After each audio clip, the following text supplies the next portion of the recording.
Well, this week, Connecticut lawmakers are taking a closer look at how the state funds its public schools. Right now, two bills being discussed before the Education Committee would update the ECS formula. It's the state's main school funding formula, and it addresses growing special education costs.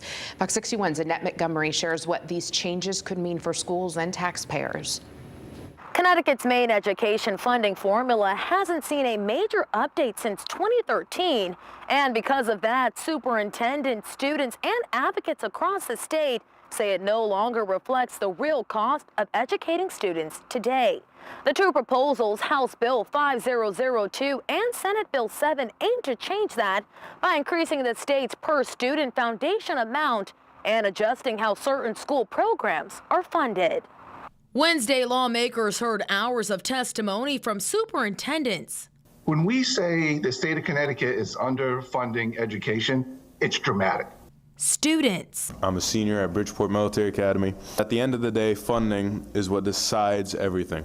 It decides what students have access to, it decides what they learn, and it decides how prepared they are for the future. City leaders. We're asking you to change the formula. We need it. And advocates about what they say is a growing gap in education funding and two proposed bills that look at fixing it. What these proposals, both of them try to do, is start to increase the state grant to account for cost increases over time. We know that it costs more to go to the grocery store now than it did 5 years ago, and that holds true for our local public school districts too. We know that their utility costs, their transportation costs, the buses that we see on the road, those are all costing more than they used to, and we think that the state funding should reflect those cost increases. It's a gap that Stephen Rue, Putnam Public Schools superintendent, says is showing up right now in classrooms across the state. 550 kids, I have one math interventionist.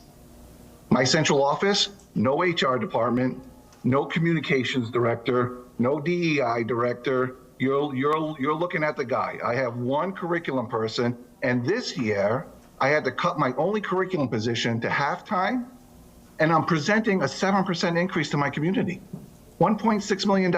It's the highest amount in the history of the town of Putnam. House Bill 5002 and Senate Bill 7 both aim to increase the ECS formula, now capped at $11,525 per student. And Patrick Gibson with the School and State Finance Project say they go about this with two different approaches. HB 5002, the difference on that proposal is that it takes that formula and starts to fully apply it to what I called those choice programs. On SB 7, of course, it's every single public school district in the state, but specifically those districts who do operate those choice programs, they don't get that added benefit that they would get under HB 5002.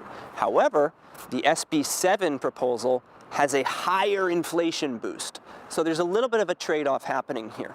Gibson tells me while the School and State Finance Project appreciate these bills, they believe they're a small step in solving a big problem. Lawmakers now have to decide whether to move these bills forward this legislative session. From the Capitol, Annette Montgomery, Fox 61.